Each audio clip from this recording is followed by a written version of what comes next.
You're listening to the Mommy Labor Nurse Podcast, episode number 54. Hey guys, happy Monday.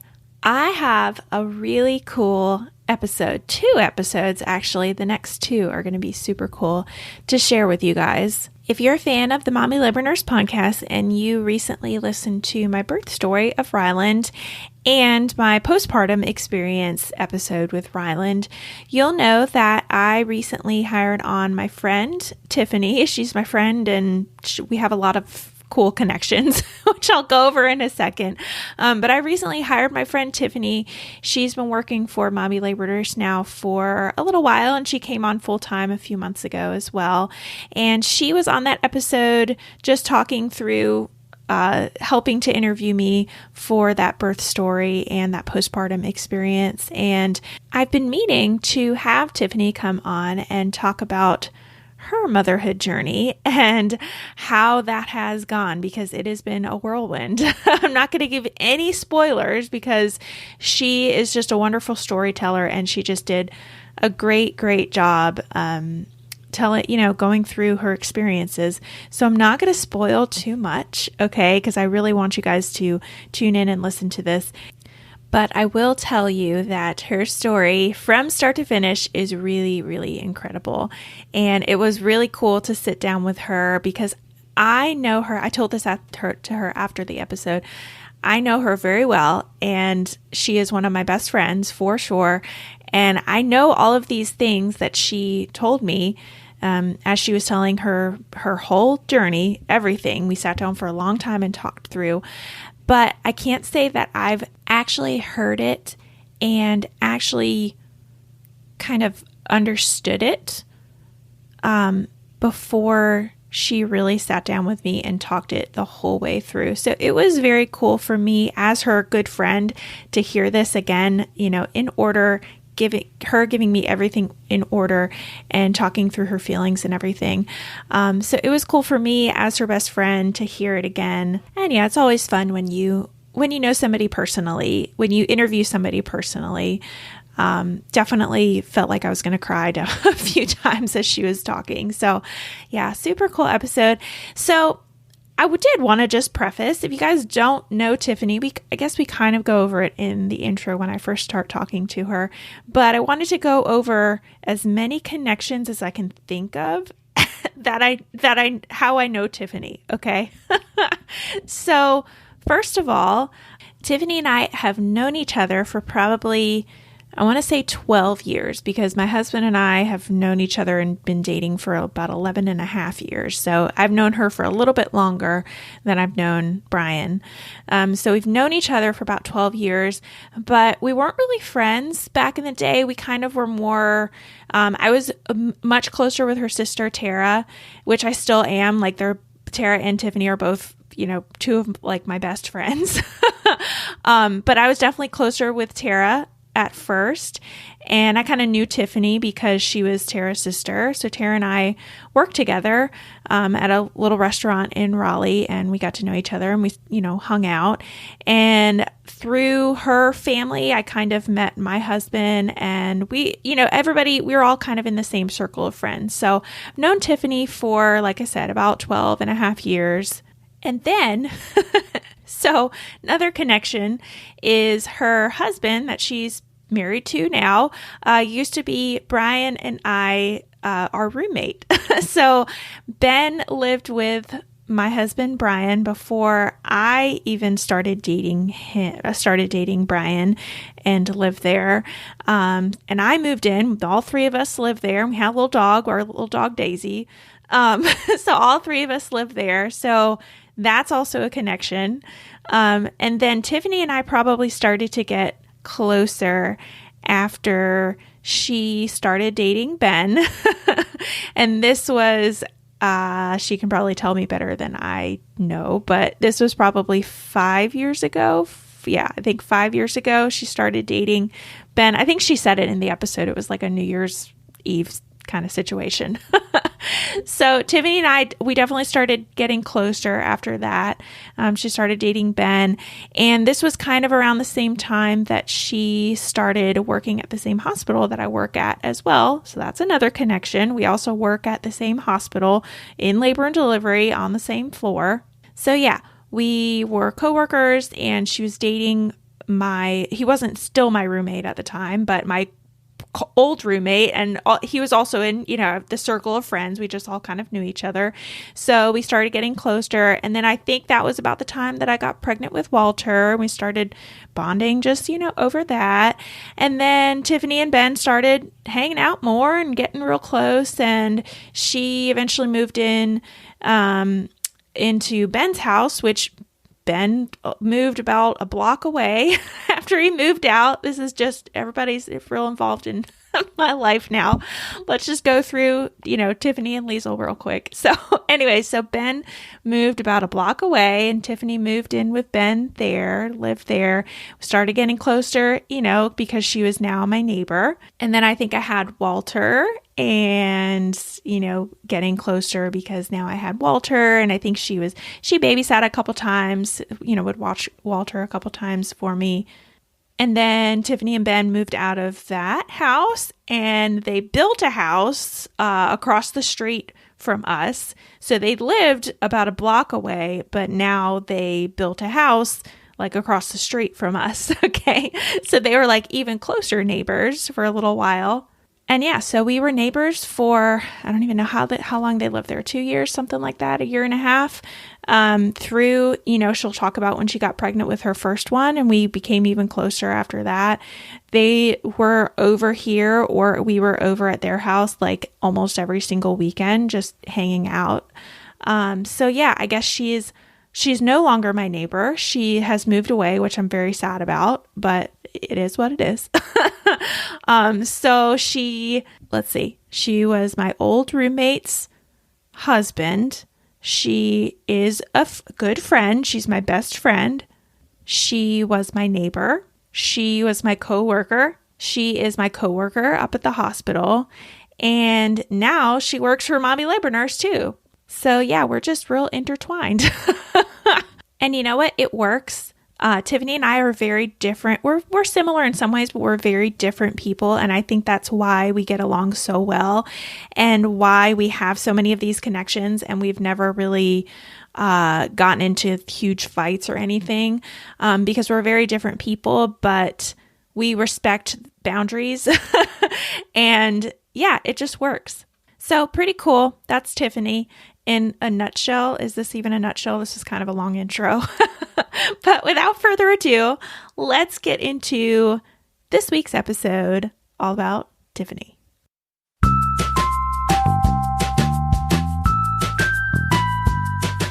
You're listening to the Mommy Labor Nurse Podcast, where we firmly believe in the power of education when it comes to giving birth. Tune in each week as we dive into pregnancy-related topics, expert interviews, and a variety of birth stories. As a reminder, anything you hear on this podcast is not medical advice. Please see mommylabornurse.com/disclaimer for more details. And now, here's your host, educator, registered nurse, and fellow mom, Liesel Teen. Hi, Tiffany. Welcome to the Mommy Labor Nurse Podcast. Thank you so much for being here today. Thanks for having me. Yeah. So guys, this is a special episode that we're going to do because I know Tiffany personally in all aspects of my life, every aspect of my life. She's my friend.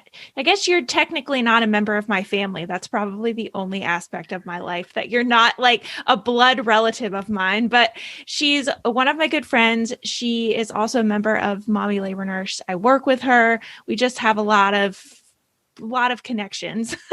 So with that said, I wanted to, she's had 2 kids, and I've been meaning to have her on the podcast to share both of her birth stories and just everything that entails. So you've been on here before, Tiffany, and people kind of are starting to get to know you and know, who you are. But can you, I guess, again, tell listeners who haven't heard you in other previous episodes a little bit about yourself and your background and just who you are? Yeah, so I'm Tiffany. I am a labor and delivery nurse. I have been working as a L&D nurse for 5 years, 5.5 years, somewhere in that range. I did a couple years of just kind of basic med surge nursing before switching over to L&D. It was something that I've always wanted to do, and super, super passionate about women's healthcare in general. And once I made the move, it was just a done deal, and I love it. Um, so yeah, I'm married. I've been married for 2.5 years to Ben, who is very good friends with Liesel and with her husband, Brian. A fun fact, Ben actually used to live with Brian and Liesel. Yes. He lived with The with three you of us. guys. Yeah, it was really cozy. Ben and I like knew each other at that point, but we didn't like really talk or hang out a lot or anything. And then, yeah, what, 5 years ago almost now, I know. I was like a just thinking about how random, long. yeah, New Year's Eve night, we just happened to be at the same party that my sister was hosting. And that was just kind of the start of it. And like literally the rest is history. So yeah, we got married 2.5 years ago. And Liesel, your husband actually married us, which Yeah. is another Another fun connection. fact. Yeah, Brian married Ben and I, which is really, really cool. And then, yeah, we got pregnant pretty quickly after we got married. And then we're going to get into all the rest of it here. Because there's a lot to unpack. Yeah. All right. Well, I like to start at the very beginning. So, Tiffany, if you could go back to kind of where you left off, after you got married, and talk about getting pregnant with your first, and if you had any issues, getting pregnant or what that entailed, and then we can start and you can talk about that pregnancy and any difficulties that you had, and then we can jump into that birth. So go ahead and start from the beginning. So, yeah, Ben and I got married in April 14th, 2018. And I actually came off of birth control a couple months prior to that by accident, actually. I was on the NuvaRing. And anybody, if you've been on the NuvaRing before, insert it for 3 weeks and then you're supposed to take it out for a week and you just keep, doing that kind of schedule. And in January of 2018, we were about to get married in a couple months and I forgot to put it in. I didn't realize that I forgot to put my NuvaRing in until like, I don't know, 3 weeks after I forgot to put it in. And I was actually at work and had like a little bit of spotting. And was like a very regular period kind of person. And I was like, this is super, super weird. And I don't know what possessed me, but I was in the bathroom at work and like I stuck my finger up into my vagina and was like, oh my God. Oh crap, it's not in there. My NuvaRing isn't in there. And I was like, oh no. And thank goodness one of my good friends that we work with, Claire, she was at work that day. And I immediately went and got her and was like, oh my God, freaking out. What am I supposed to do? So I called Ben pretty quickly after that and told him what was going on. And I went home that day, like that night, and it was too soon to take a pregnancy test, like I also kept track of periods and whatnot. So what I knew was I forgot to put it in. I knew that we're having essentially unprotected sex during that time because I thought it was being protected. And I knew that I wasn't going to be able to take a test for at least another week or so. So we just kind of, got through that week and I took a test and it was negative. And I don't know, like looking back, I'm kind of glad that happened actually, because I probably wouldn't have taken it out that early otherwise. But that was like kind of my feeling. Like we weren't like scared or nervous if it was going to be positive. I mean, outside of the fact that we were going to get married in a couple of months, it was like we would have been really, really excited if it was positive, even if it was an accident or whatever. So yeah, I took out my birth control and we got married in April. And for whatever reason, that whole time, obviously we were kind of like being safe, using condoms. But not, I can't say it was like 100% safe or whatever. I mean, I don't know. I'm sure that there were nights where like we weren't. I mean, it's just kind of one of those things. Sometimes it's just dark and Yeah, I mean, you just yeah, I don't have know. too many drinks and you just don't. I know. So yeah. I know how it is. Anyways, we got married on a Saturday, and for whatever reason, I don't know what possessed me to take a pregnancy test on the Tuesday after we got married, and it was positive. And I was like, oh my God, what, like, how is this positive? I wasn't like feeling differently. I wasn't like spotting. Like, truthfully, all that I knew was, meh. I know that we had sex kind of when I should have been ovulating, and I honestly don't know if like condoms were used or not. I don't remember. So yeah, let me just like take a test because like I could be pregnant. And yeah, it was positive. And that was late crazy. At all or anything no, at this point, or you were just like, no, I have one. Let me just do it. Yeah, like literally, that's exactly what it was. It's like, oh, I have one. Like I don't know. Yeah, like we'll just take it. Sure. Yeah, I wasn't late or anything. It's so weird. So yeah, it was positive, and I went downstairs and I showed it to Ben. We've been married for 3 whole days, and you can like imagine his face. Yeah. And then I told you, actually, Liesel, you're like the next person that I told. So, okay, let's preface this because another intertwined fact about us is that we used to be neighbors too. So it was like, you just ran over to my house and told me. It's not like, it was a text or even a phone call. It was just like, hey. I was like, I need to stop by and bring you something or something like that. And yeah, so I just like walked across the street, and then I had the pregnancy test with me, and I like laid it down, and I was like, oh my God, look at this. And you were like, excuse me, what?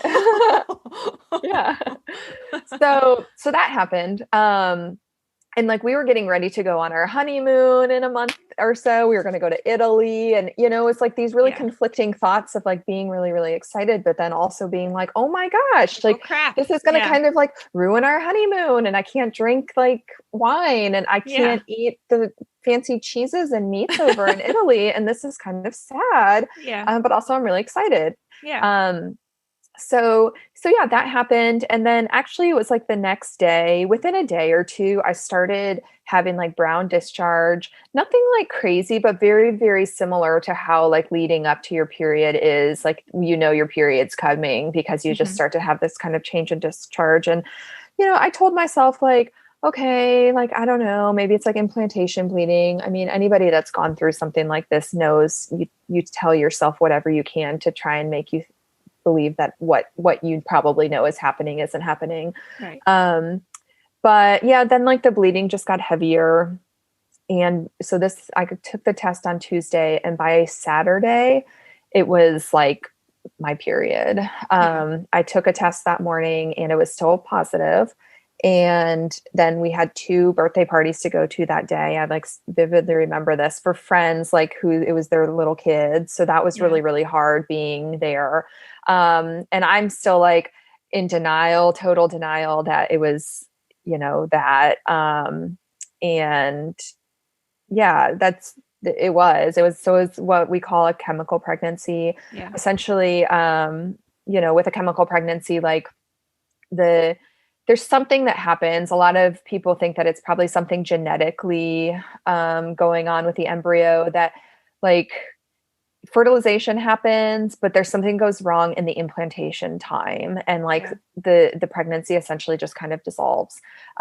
So yeah, that's called a chemical pregnancy, and I was devastated for something that that I wasn't expecting or planning for. I can't believe how devastated I was. I spent like all day Sunday in bed, just crying and upset. Ben finally had to come and like drag me out of bed at 4:00. I mean, I remember he was like, you have to get out of bed. You can't stay in bed anymore. And I'm glad that he did that, obviously, like looking back.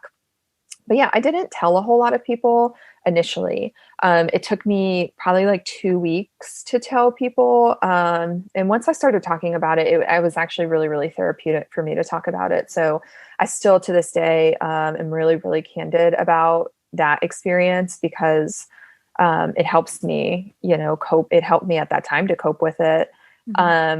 So yeah, that happened. And, my OB, who is one of the OBs that we work with at the hospital, she was like super reassuring and, said all the right things and essentially was like, you can keep, start trying essentially now, just treat this as your period and you can start trying again.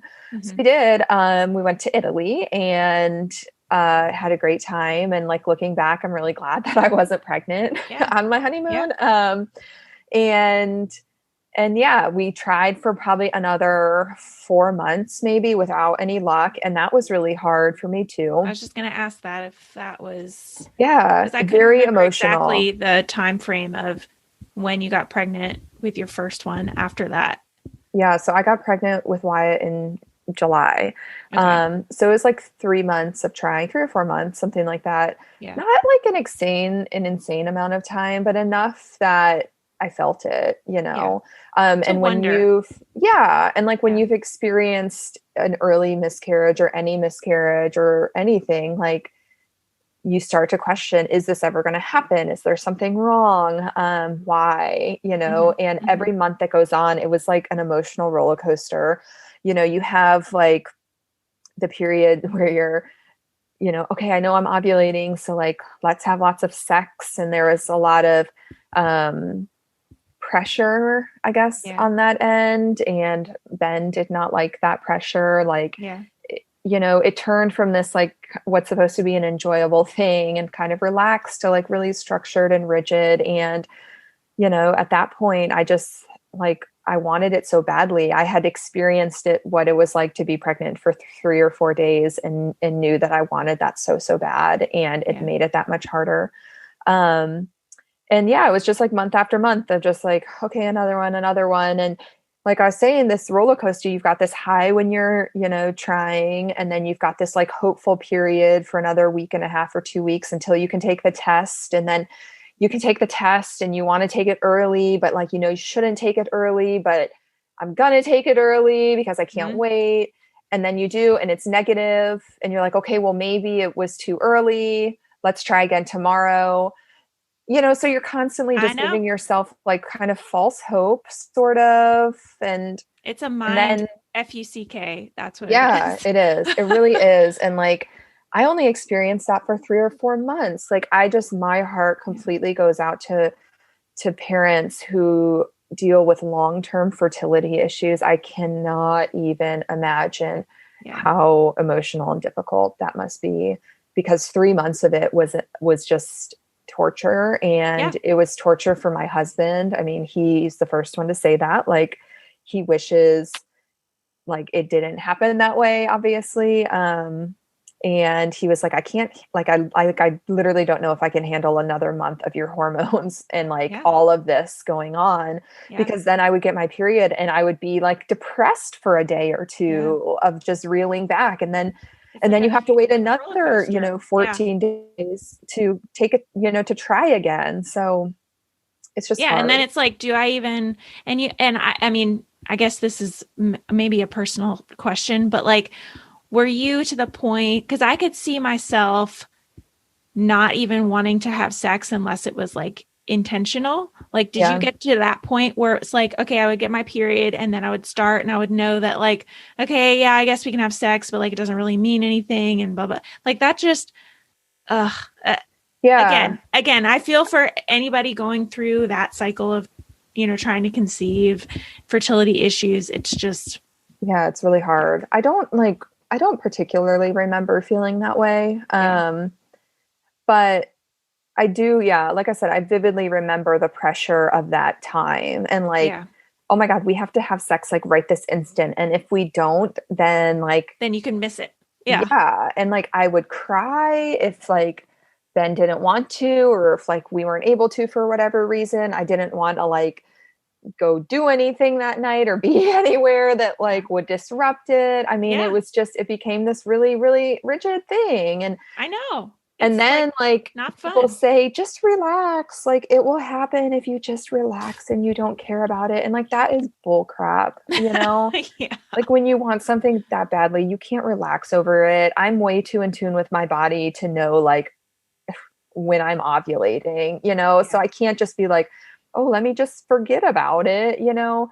So yeah, I essentially like dove all in. I was like, you know what? We want this to happen. I'm going to go all in. I started tracking ovulation with strips for a month or two. And then I actually started tracking my basal body temperature, which is what clued me in that I was pregnant with my oldest son.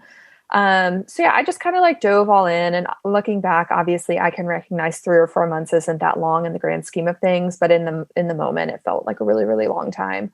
Yeah. So yeah, I was tracking my basal body temperature, and essentially like when you ovulate with your basal body temperature, your, temperature will go up.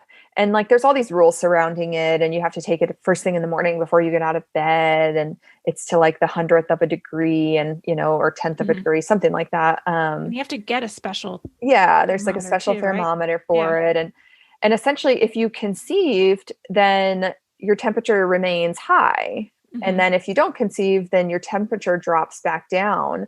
So the first month I was tracking it, I saw the spike after I ovulated, and then I saw it dip and decrease, and then I got my period. But then the second time around, it didn't dip, and I wasn't feeling anything. I felt totally fine, but I was checking it every morning, and the graph looked drastically different the second time around than the first time. So I kind of had this like feeling like, this is what it's saying it's supposed to do. I think I might be, but it's still too early. I had made an agreement with Ben that I would not test early because I had been very bad about testing early in the prior months. So my LMP, I think, put me at a point that like I could take a test on Monday, maybe, or Sunday morning or something. So he was like, let's just go and enjoy our weekend. And we did. Like, we went out, we saw friends, I had some drinks, like we just went about our weekend like normal. And then I'm pretty sure it was a Sunday morning, because I had said, okay, we can take the test on Sunday morning. And of course, like, what did I do? I got up at like 3 a.m. and took a test. And it was positive. Of course. I had to like go back to bed because I didn't want to wake him up in the middle of the night. So yeah, I like just went back to bed. And then when he woke up in the morning, I was like, oh my gosh, guess what? And I told him, and he's like, how do you know this already? Like, you just woke up. And I was like, no. I woke up like 5 hours ago and I already took a test. You told me that I had to wait till Sunday. So I did listen. So yeah, it was positive. And, you know, honestly, the next 9 months of my story is really boring. Like I had a very, very low risk, uncomplicated pregnancy. Good. I had no issues at all, like literally none. We decided to not find out the gender. Yeah. So that was super exciting. And yeah, I mean, the next part, like truthfully, like picks up, I don't know, a week or two before I had him. Yeah. Let's get into that. So let's go. Yeah. So I guess I'm trying to think if I have any questions for you. I pretty much know everything there is to know about you, but, yeah, I was trying to think. There really wasn't anything that went on during Wyatt's pregnancy that is super pertinent or super like, I mean, you didn't have like crazy. You were sicker with Wyatt than you were with Callan. Yeah. Like first trimester sucked. That wasn't fun, but like, you know, I maybe threw up like 2 or 3 times. Crazy. I mean, it wasn't anything crazy. I gained a decent amount of weight, which I attribute to being a pig the whole pregnancy and like not taking care of myself. I just used my pregnancy as an excuse to eat whatever I wanted to. Yeah. And I also got really swollen. So that's something I experienced with both of my pregnancies, a lot of swelling towards the end. Really like And once third normal trimester. swelling, like would it swell and then go away at the end of No. the So day? yeah, towards the end, no. Yeah. So my labor and delivery brain Yeah. was like, oh my gosh, I'm going to get gestational hypertension. I'm going to Yeah. get preeclampsia. Like this swelling is not going away at nighttime. Yeah.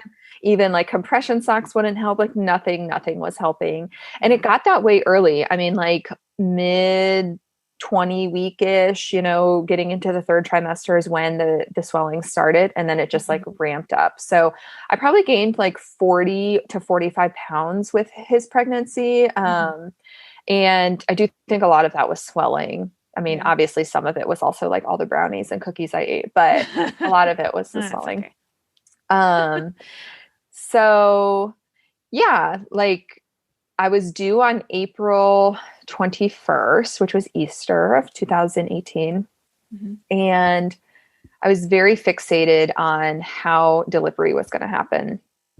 I can recognize this now as like, this was just my anxiety, like going crazy. But at the moment, I didn't think that I was crazy. I didn't think I had anxiety or anything like that about You it. never do. No, I didn't think that was the case at all. Yeah. So yeah, I became very fixated on how delivery was going to happen. I wanted it to be a certain way. So also to say, I'm very type A, like very particular about things. So no surprise that I was very particular about how my birth was going to be. I went into it with a pretty open mind, like thought that there was a good chance I would get an epidural, but was open to, a natural delivery if that happened. I went through your course. You had actually just released it a couple months prior, and I went to it before it was released and reviewed everything kind of as a favor to you, but also like as a favor to me because I was getting ready to have a baby. Yeah. So I went through that. So I felt like pretty prepared, especially just seeing the women that I take care of every single day. And I felt prepared for either way, for whichever way that it went. And the biggest thing that I wanted to avoid was like a 41-week post-dates induction. That was just like not what I wanted. My mom's history wasn't favorable for that. She had vaginal deliveries with all of her 3 kids, but she went super, super late. I mean, she had her kids in the 80s and like they're letting you go to like 42, 43 weeks before they're doing anything. So literally all of us were like 2 or 3 weeks late. And she had relatively big babies too. So I just was like terrified of, oh my gosh, I'm going to have this giant baby at 41 weeks and need an induction. And like, that sounds miserable. Yeah. So I had made the decision that I was going to get electively induced if he hadn't come like kind of by my due date. Yeah. I don't think I made the induction for my due date. I think I did it for like 40 and 1 or 40 and 2. That happened to line up with like the nurses that I wanted to be there and good doctor. Yeah. Like all those things that like nobody gets to choose, but like if you're a labor and delivery nurse, you get to choose these things. Yes. So yeah, it was a Wednesday leading up to my due date. So I was 39 and 3, I think, or 39 and 2. And I had seen my OB the day before and she stripped my membranes. It was probably like the 20th time I had my membranes stripped. Once again, like you're a labor and delivery nurse and I'm ready for my baby to come. So like I would be at work and just be like, hey, Jennifer, can you come over here and strip my membranes, please? Like, let's go into this room right here. Just do that. Yeah, that's just like what we do. So anyways, I had my provider the day before strip my membranes. And it didn't work. Like nothing happened. I felt like a little crampy afterwards, but essentially nothing happened. And then the next day I was at work. Wait, go back. What'd you do the night before with me? Because we went somewhere the night before, right? Oh, yeah. Yeah. We went to Woody's, which is like this kind of grungy bar in downtown Raleigh. But they have the spiciest jalapeno peppers in the whole wide world. And you did this with Walter before you Yeah. had Walter. I did it with Rylan too, but it didn't I did it a few days before he was born. I don't correlate it, but yeah, I did it with Walter. So I was like, Tiffany, you got to go eat some of those dang jalapeno poppers at Woody's. So Come on, let's go. That. Brian, Liesel, Walter, and I went with Ben and me, and we went to Woody's, and I had jalapeno pepper poppers, and then I got like their hottest wings, which I like love wings. So I got the hottest ones I could. So yeah, I did that day. And then, actually that day I did the reflexology. Yeah. So that was another thing that I did that day, which was kind of cool. Like I totally recommend that to people, even if you're not trying to get yourself into labor. It's just kind of like a fun, relaxing thing to do. But yeah, I did those 2 things that day, and that was kind of it. I mean, we like probably had sex at some point in the 24 hours prior, but like that was really it. Yeah. So yeah, I went to work. It was a Wednesday. I was in our antepartum unit that day, and had like 2 or 3 patients, and, you know, just kind of joking like, oh, if I just like disappear, it could be because like my water broke and I had, you know, I'm having my baby sort of thing. But really like nothing was happening to make me think that what was about to happen was about to happen. So go down. Yeah, the doctor that I saw on Tuesday at my appointment, she was actually at the hospital on Wednesday, and I called her up and was like trying to figure out an induction date and when it made sense. At this point, I was about 2 centimeters dilated, but still kind of thick, and the head was still a little high. And she was like, well, how about I just come back over and like we'll strip your membranes again? And I was like, okay. Get up in there again. Yeah, okay. So we went into one of the rooms, and she's like doing it. It's just the 2 of us in there. She's doing the stripping, which doesn't feel great. Let's be clear. But I was like, dude, you can do it for like 5 minutes if you want to. I don't even care because I just want this baby to come out. Yeah. And she says to me, you know what, Tiffany, I'm going to go a little bit deeper because you have a pretty high pain tolerance. And she does. And then my water breaks. Yeah. So that's one of the risks of stripping your membranes, that your water can break. And I knew that going into it, you know, I knew that that was a chance, but I knew that that was going to be completely okay with me if that happened. Yeah. So that happened. And the first thing she said to me was, oh my God, I did not mean to do that. And I was like, okay, I didn't think you did, but I could see why she said that to me, because like, I think she could sense my anxiety and how I was just kind of ready for it to happen. And I could see how like she could have just been like, I'm just going to like try and break her water. And then like all of this will just poof, you know, and we'll just have a baby. Yeah. But I really don't think she did. So yeah, that happened. And it was like a ton of fluid. It was like going everywhere. And in our antepartum rooms at the hospital, we don't have just like supplies in there. So there was nothing in there. I mean, I was in the bed. We had put like one little chucks underneath me, but there was so much fluid, and she was like frazzled. She was like, what should I do? And I was like, can you please peek your head out the door and ask for the nurse that's sitting out at the desk to come in here, please? So she did that. And the nurse that came in, LaShanta, she is so funny. She had, LaShanta. Yeah, hey, LaShanta. She had maybe been working in L&D for like, I don't know, a year or 2. Did her eyes just go, whoa? Yeah, she freaked out. She's like, oh my God, oh my God, oh my God, what am I supposed to do? And I was like, listen, calm down. It's okay. Like here, my water just broke, and I'm the one that's like trying to calm down everyone else. So I told her to call Jennifer, who is one of my good friends that works up there. I had just seen her like 5 minutes prior. She knew that my doctor was going to come over and strip my membranes again. I said, call Jen and just tell her that she needs to come over here. So she did. Jen Myers? Yes. Yeah, she called Jen Myers, and she said, Jen, I need you to come to antepartum room 3 stat. And I was like, oh my God, why did you say stat? Like you make it sound like it's an emergency. This is not an emergency. So yeah, Jen came over, and she was like, I knew it. As soon as LaShanta called me, I knew that it was your water. Yeah. So anywho, she came over. She ended up taking me on as a patient. It was super convenient, actually. Yeah. I just like got all my stuff and like got into a gown and moved over to the labor side of things. I called Ben, who was out hitting golf balls, and I was like, ask you, like, did you didn't go home, right? You just No. stayed there and okay. We had kind of talked about me going home. Yeah. I was like, oh, if my water breaks at work, will I come home? And like, I was like, nah, Yeah. no, it's fine. Like, I'm just gonna stay I'm here already and like here, have a like might as well. baby. Yeah. My water broke. Like, I want you to augment me. I'm not really having contractions. Like, I'm not gonna go home and just wait around for 12 hours and see if it Yeah. kicks in.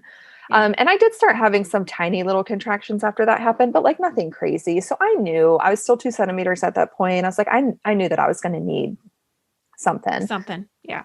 So yeah, I called Ben. He got up to the hospital. The water breaking happened around 2:15. At 4-ish, my doctor came back around and checked me. Like I said, I was still 2 centimeters. So she put in a Foley balloon, and then they started Pitocin right away too. And I was totally fine with that. Like at that point, I was like, my water is broke. I'm ready to have my baby. I didn't know if it was a boy or girl. I was so ready to find out if it was a boy or girl. I was like, throw everything at me. So the balloon went in. It wasn't comfortable. It sucked. Thankfully, I was 2 centimeters when it got put in. It's like really even worse for women when they're like 0 centimeters. Yeah. But things picked up quickly, like very quickly. By 6, so all that happened at 4. By 6 p.m., I was like, oh my gosh, this sucks. I want an epidural. But the balloon was still in. And that's like one of my rules for my patients as much as possible. Like at least wait till your Foley balloon comes out. Yeah. So I was like, oh my gosh, please let this thing come out. Like, what is going on? This is really horrible. And lots of back pain. Like I still to this day don't know what it feels like to have a contraction in my lower belly because both of my boys, I know you don't. Both of my boys too were back pain labors. Like, woof, woof. So yeah, around 6:30, the balloon came out. I was 5 centimeters, thinned out quite a bit. The head was down, like super good check. And I was like, sign me up for the epidural. I don't want to do this much longer like this.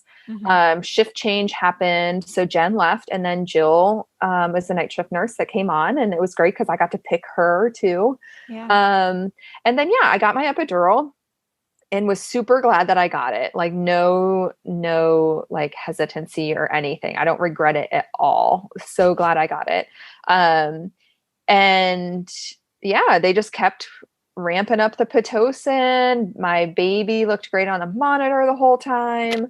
I can't remember all like the time periods of it, but like essentially I was around 5 to 6 centimeters around 7 p.m. And by midnight I was 10 centimeters. That's fast. So, yeah, like pretty fast. I mean, I was pretty thrilled actually with the progress. The epidural was a little one-sided. It totally worked on my right side, but the left side didn't work super, super well. So that was like something we dealt with, but it was okay. So 12 o'clock, I was 10 centimeters. My mom stopped in real quick and said, hey, Liesel, I think you got to the hospital somewhere kind of around this time. Liesel and I had already planned that she was going to take birth pictures for me. So she knew what was going on. Yeah. Like you were there at like 11 or something. Yeah. So you were there, you took some pictures for us, and it was just like kind of this chill moment. Like, I don't know, it was just like really, really peaceful. And then I started pushing around 1 or so, 12:45 or 1 in the morning. At this point, I like had been up since 5 the day before because I worked an 8-hour shift. And my adrenaline was running, so I wasn't really able to sleep with the epidural. I was kind of able to rest, but like I couldn't sleep. I was just way too excited. I ended up pushing for like 2.5 hours. He was OT. So not quite as bad as OP, like both the Liesel's babies were, but OT, and he didn't really flip until the last 30 minutes of pushing. So I pushed for a little while. Yeah. So that wasn't the most fun thing. And my epidural stopped working during this time. Like the left side wasn't working at all. So I felt a good bit of it.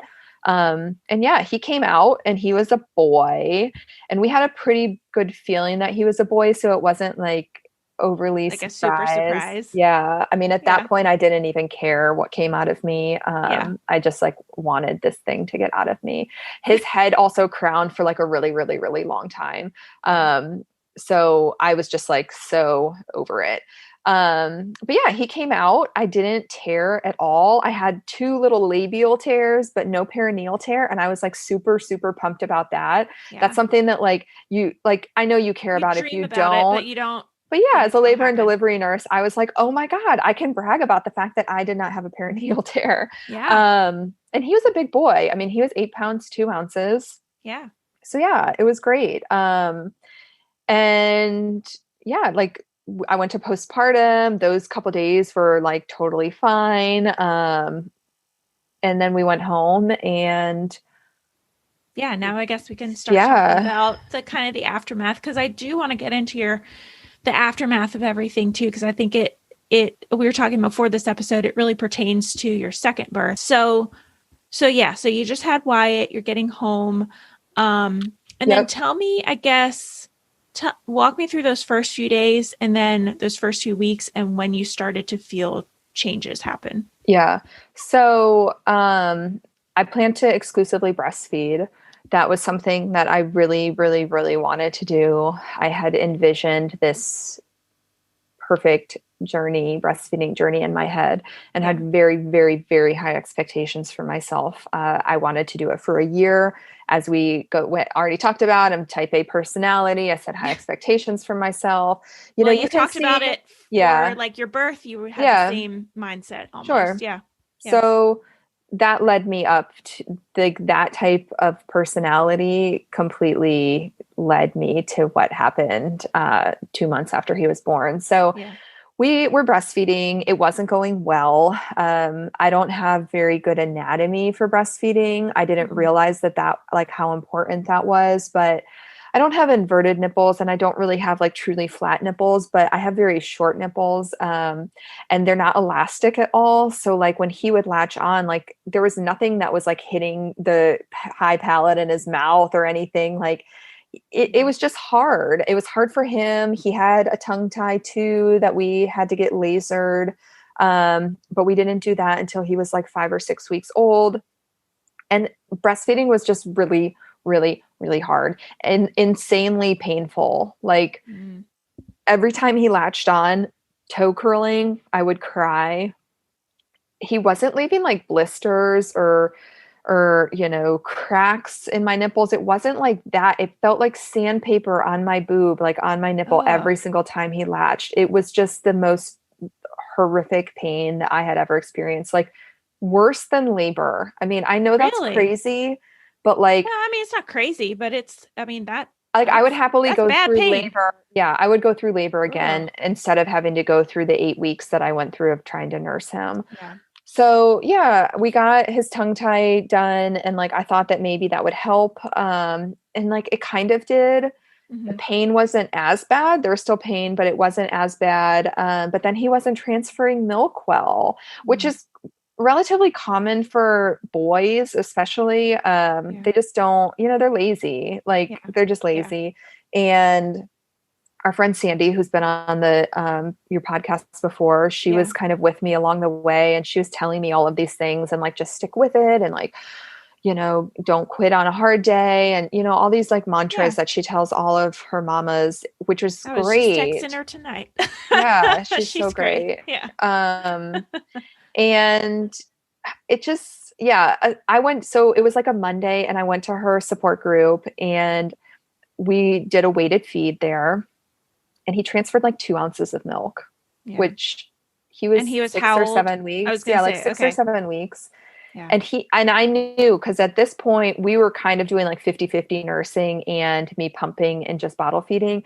And Wyatt's a pig. Like he still is to this day. He's a gigantic pig. 2 ounces is not enough for him. Like he was like a 6 ouncer to 8 ouncer at 6 weeks old. Even with breast milk, like he would. Yes, he was a pig. He was. Yeah. So I knew like 2 ounces wasn't good. And that was like a 30-minute feeding session. And I was like, this is just not working. Yeah. I can't like triple feed. I can't nurse him and then pump and then give him a bottle afterwards. It's just too much. So I made the difficult decision to stop breastfeeding him. And he was like 7 weeks old. And right around this time, so I started pumping, and around this time we started to supplement with formula too, because like I said, he was a pig and I didn't have a bad supply, but it wasn't enough for him. I mean, he would take 34 to 36 ounces of breast milk a day, and I was like a 30 ouncer a day. So there was Which just is like a very normal, right? Yeah. Totally normal. Yeah. Not for him. He wanted more. He always wanted more. And I found myself rationing my milk.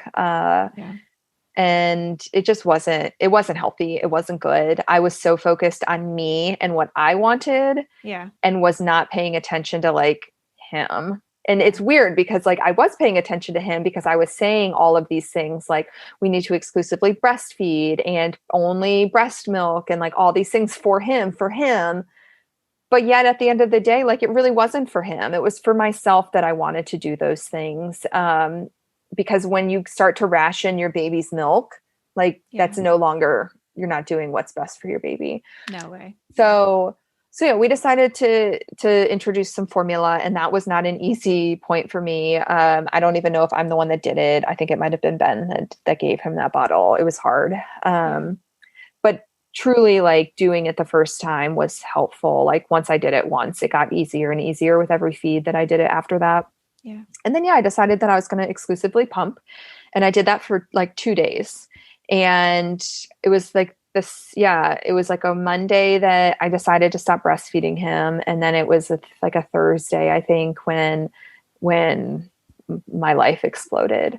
So I was exclusively pumping in that I did not enjoy. I already dreaded the pump. I didn't like it. It hurt too. Like, it wasn't like a great experience for me. And Wyatt also wasn't a good sleeper. He slept great at night, but he wasn't a good napper, which is very, very, very common. But like as a first-time mom, I was just exhausted and tired, and I was angry at him for like hurting me for 8 weeks every time that he nursed. I know that I was like a little resentful of him, and then he wouldn't sleep on top of it all. So I had just put him down for a nap. It was like, I don't know, 12 or 1 in the afternoon. I put him down for a nap, and I was like, okay, I'm going to go pump now. I was on this like rigid pumping schedule, which I shouldn't have been.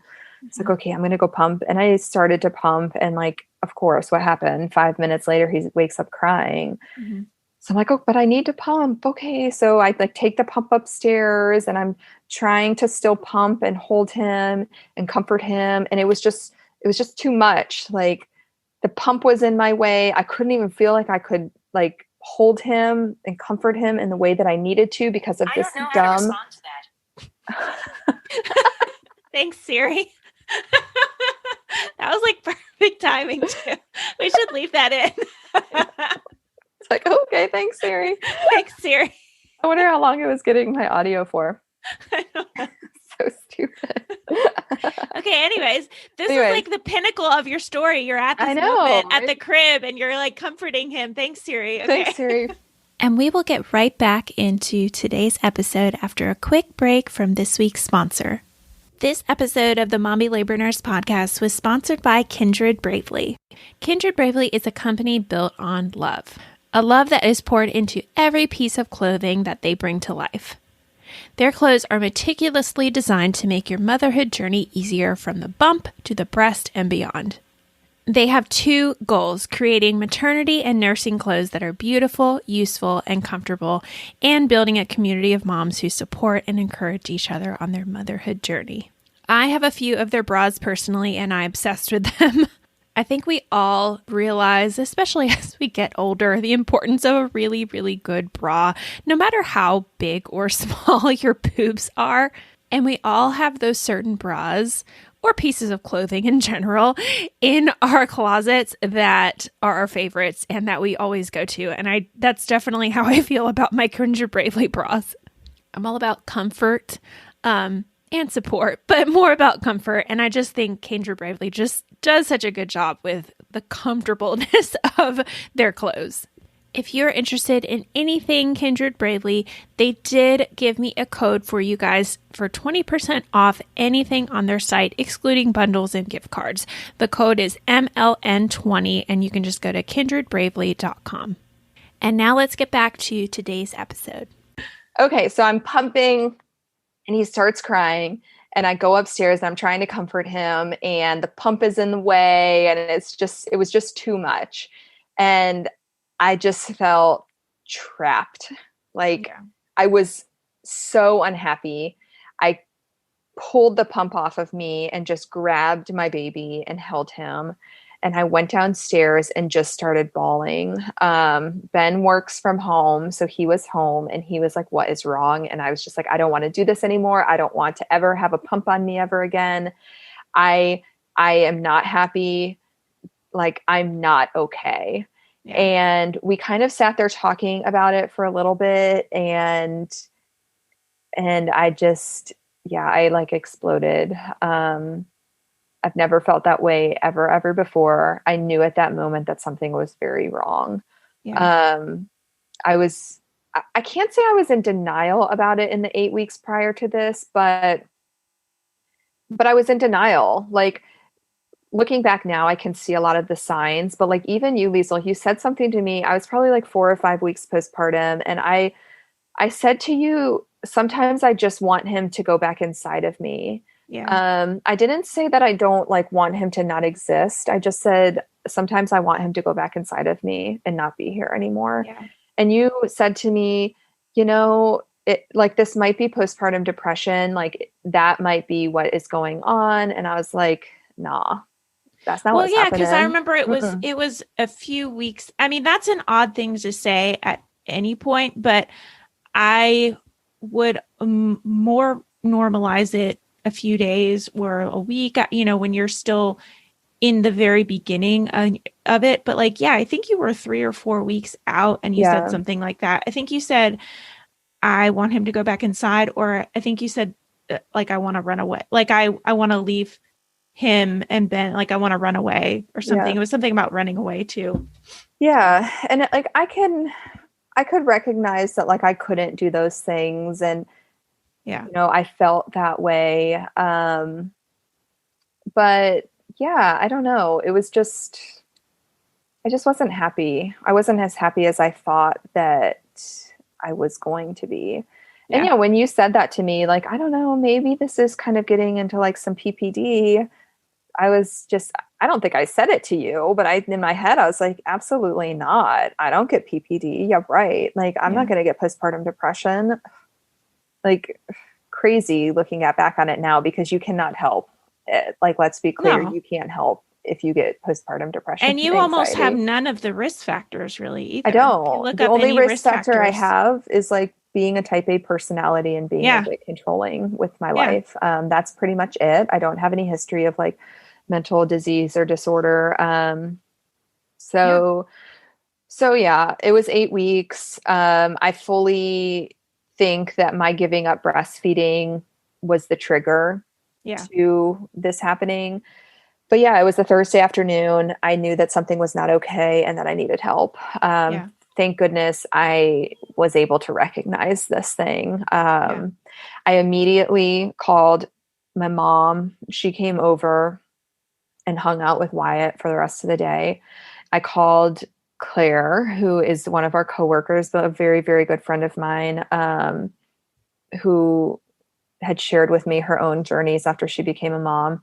I asked her for her therapist's name, which she gave to me. And then I think I talked to you that day, Liesel.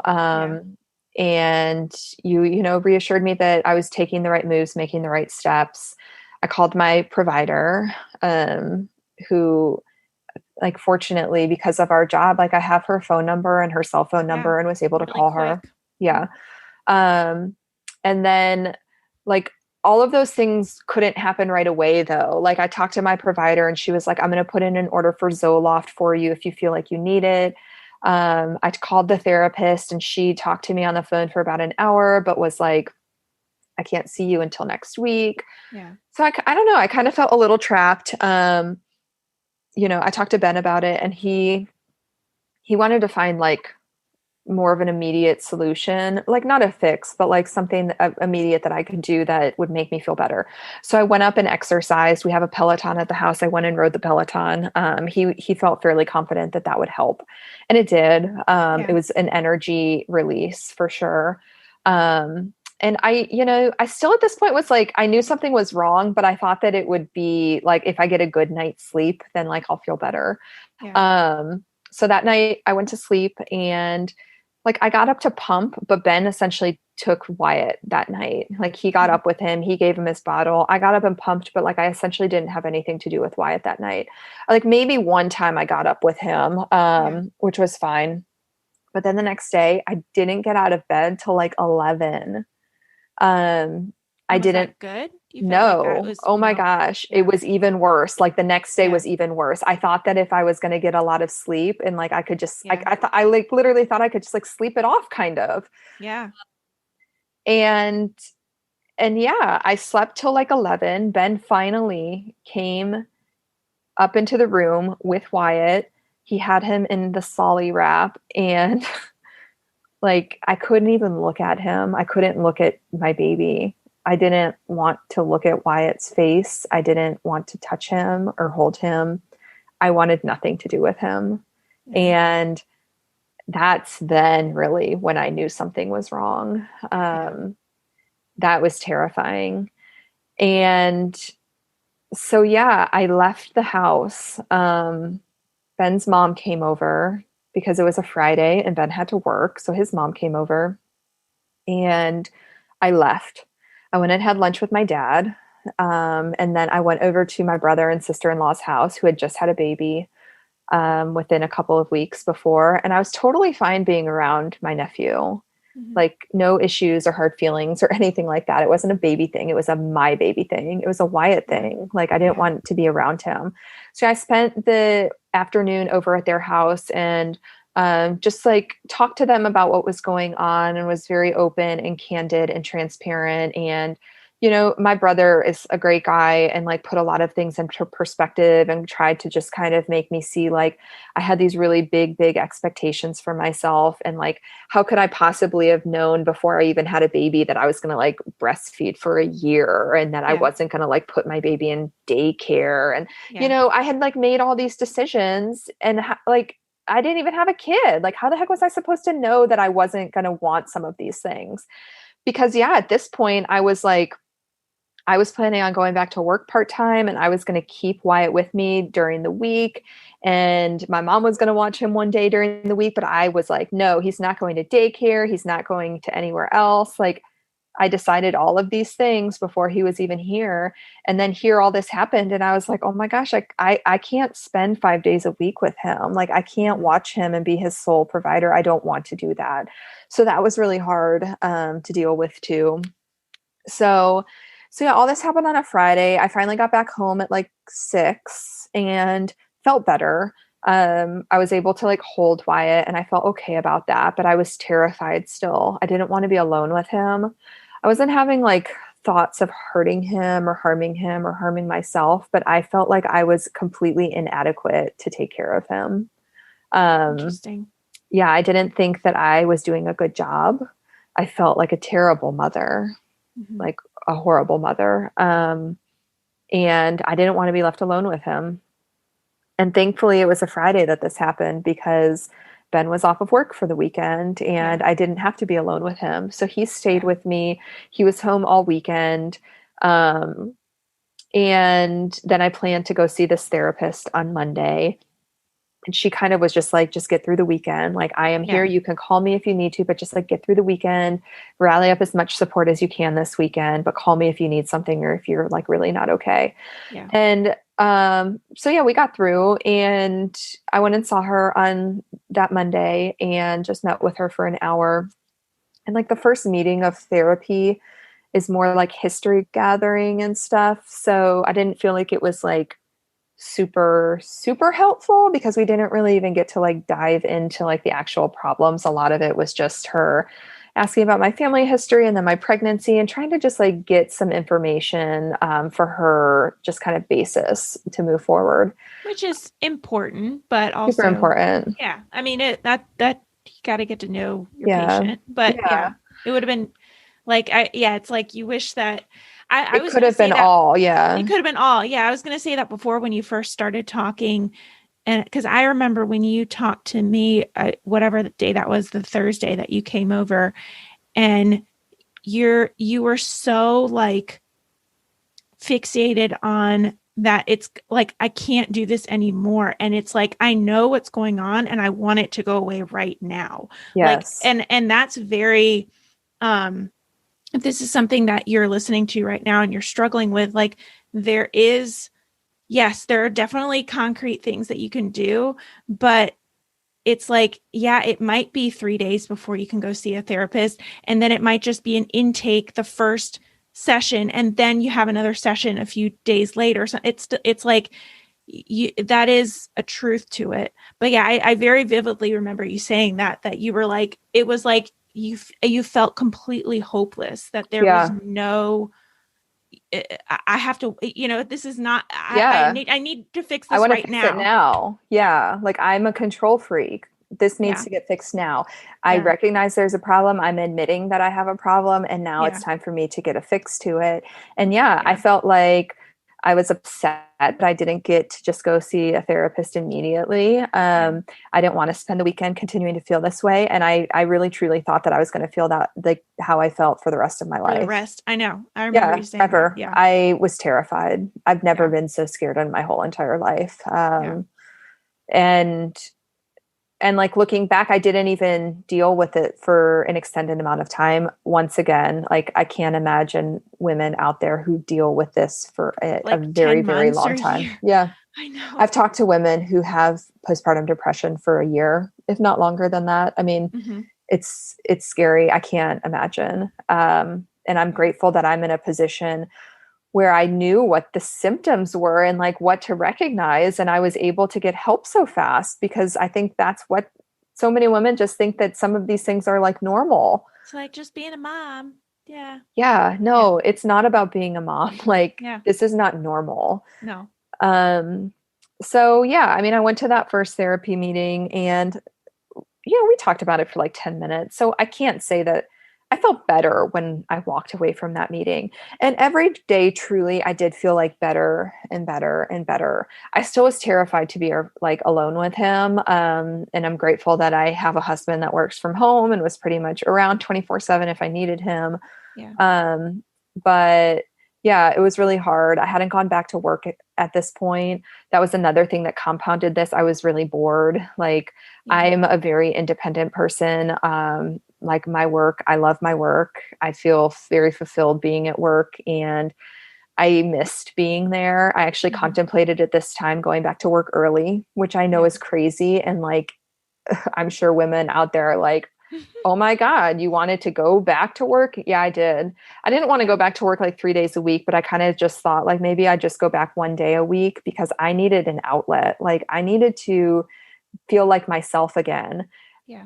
This whole time, these first 2 months, I didn't feel like myself at all. I felt like, like, oh my God, I just had this baby, and like he tortured me for the first 7 weeks breastfeeding every time. And I missed my life. I missed my old life. I missed sleeping. I just, ugh. And I thought maybe work is like something that I can do that gets me back to kind of feeling like my old self. That makes a lot of sense, actually, when you put it like that. Yeah. And so I didn't go back to work. A week later, I was feeling a lot better. And I was like, you know what? I talked to a lot of people. I talked to a lot of friends, and made the decision, okay, don't go back to work. It's going to be okay. And I continued to see the therapist for every week for like 2 months, probably. And I will say that these feelings overall resolved relatively fast for me. That's not the case with a lot of women. So if you're listening, I don't want you to think that this is normal, but for me, they resolved really fast. I think a lot of that had to do with how early I recognized that there was something wrong, and I got help immediately. But yeah, after a couple of weeks of seeing her, I was already feeling better. Like I could be alone with him. I didn't really like want to be alone with him.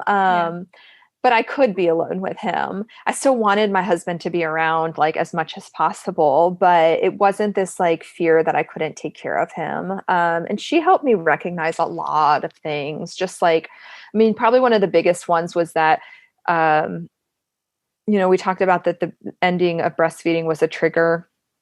she kind of helped me reframe that like I was grieving over the loss of breastfeeding. I set this really high expectation of what our breastfeeding journey was going to be. And then when it didn't meet up, I grieved over the fact that it didn't meet up to my expectation. And I was really sad about that. So I think that's kind of spiraled it a little bit. She helped me realize that, I mentioned before, I felt like a really terrible mom and incapable of taking care of him. And I was so sure that like somebody else could take care of him better. And like what she made me realize was like the fact that I was so concerned about him eating and like his food and wanting to breastfeed and like all these things. She was like, this is like the exact opposite of a mom that doesn't care. Like, yeah, you're right. I know. You're a like, mom that a cares bad mom so would be like, much. woohoo, I'm going out. I don't Correct. Yeah. Like, here's a formula and like, woo, which is fine. Like, just because you give your baby formula doesn't mean you don't care. But like what she was helping me realize was like, the fact that I cared so much about him to like get his tongue tie clipped and try and continue breastfeeding. And then let's exclusively pump. Like the fact that I cared so much about these things was like the very opposite of being a bad mom, so that was important for me to hear. I also had a lot of issues with like, I knew how well I had it. Like I knew how good I had it. It's like, I had a good pregnancy, a good delivery. I had a really healthy baby. I have a husband who works from home, who is insanely supportive. My family is in town. I have so many friends around. I have it so good. And why do I still feel this way? I don't understand. And she helped me recognize that like, I can't compare. You can't compare like, oh, somebody else has it like less than you. No. Therefore you should be grateful that you have it good. Like, it doesn't work like that. They're not congruent. No. Like those things don't align. So that was about similar too. Things with my therapist. Yeah. Like I know that road. Yeah. And I had never seen a therapist before. So like, this was all really new stuff to me. I had been warned by you. And then I think also my mom, because my mom had seen a therapist, that like, it might get worse before it gets better. It can be really hard to like delve into like super deep issues like this. So everyone was like, it might get worse before it gets better. Just recognize that. And did you ever go on medication? No, I didn't. So that was something that my husband and I talked about. Like I said, my provider wrote me a prescription for Zoloft. And my husband had actually been on it previously, like in his younger years, like early 20s, he took Zoloft and he didn't love the way that it reacted with him personally. And he kind of shared with me some of the feelings and like some of the things that he felt when he was on it and how hard it was for him to come off of it, actually. So he just had asked me, can we try and get through this with therapy? Like, let's try therapy first and see how that goes. But if you don't feel like therapy's helping, then by all means, like, let's start some medication. Yeah. And looking back, I'm really, really glad that he suggested that, especially because a lot of medications like Zoloft, they don't work right away. It's not just an immediate fix. It can take several weeks to like several months really for those medications to become therapeutic and like actually helpful. Yeah. So I knew that it wasn't a quick fix, but it also made me nervous not starting it because I was like, oh my gosh, like what if, in 3 weeks I don't feel better. And then I just missed out on 3 weeks of taking it. Yeah. But we decided not to take it. And I never did. Therapy was enough for me, which, once again, is not always the case. And there's completely no shame or anything. If you need to get on medication, it's completely fine. It was just a personal decision that we had made, for myself. And thankfully therapy was enough for me. Yeah. So things got better. I was just going to ask, where are we in timeline of where you really felt like the light was like, you were at the light at the end of the tunnel? Yeah. So within a couple weeks, really. So all this happened in like early to mid-June, probably.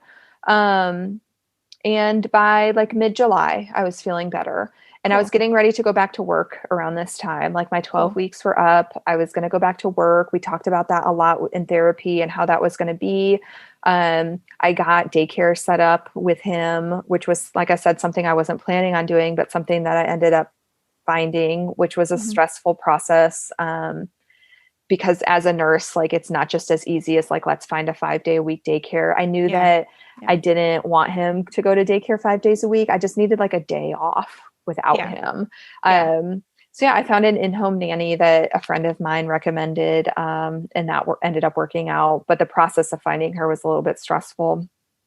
And I went back to work, and getting back to work helped so much. I think, you talked about last week about how you got back from maternity leave, and like you talked about your postpartum anxiety, and then how you went back to work, and you get a lot of messages and whatnot from your Canadian followers and people that live in Europe, and they just feel so bad for the women that live in the US. Bad for me. I know. Because we get these like crappy 12 weeks of maternity leave, and it's like good and bad. I mean, really for me, going back to work, it was very therapeutic. I needed to go back to work. So I can see the good and bad, but for me, it helped that I was able to get back into work, doing what I love, feeling like fulfilled outside of being a mom. I always knew that I wanted to be a mom, but it's like not my life, it's not what my whole entire life was made up of at that point. And I needed to get my feet back into work and be around my coworkers who I adore and love, and like who are some of my best friends. Taking care of patients and just like not thinking about my baby all the time. I mean, I just, I'm not that person, honestly. Looking back, it's really funny that I wanted to have this breastfeeding journey, because I'm not somebody that wants anybody to be around me constantly.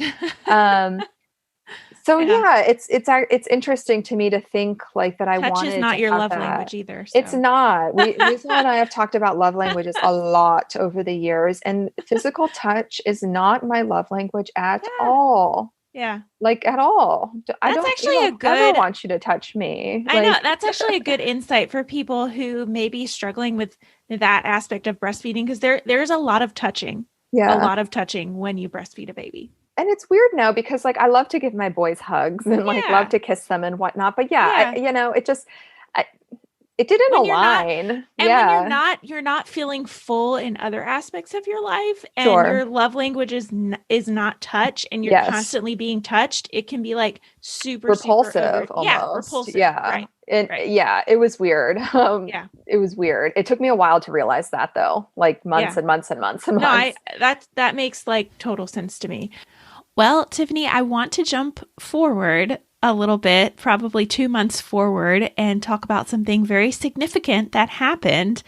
But unfortunately, guys, we're going to have to do it on the next episode. Sorry, I hate cliffhangers, but we got to give you a cliffhanger.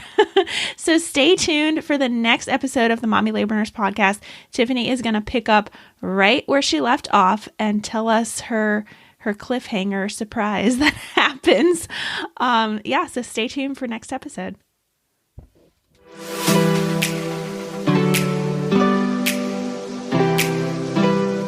All right, so that is it for this episode of the Mommy Labor Nurse podcast. You probably follow me on Instagram, because that's probably where you came from. But if you don't, head over to Instagram and follow me at mommy.labornurse for more. That is certainly where I am most active. I also now have a separate Instagram for just this podcast, so I encourage you to follow my second account at mommylabornurse.podcast as well if you want podcast updates. Again, that is at mommylabornurse.podcast. As always, you guys know that I also have a website where I have tons of articles all about pregnancy, birth, breastfeeding, newborn stuff, and more at www.mommylabornurse.com.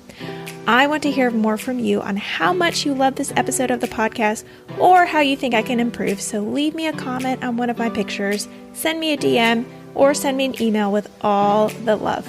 All right, guys, I will see you same time, same place next week.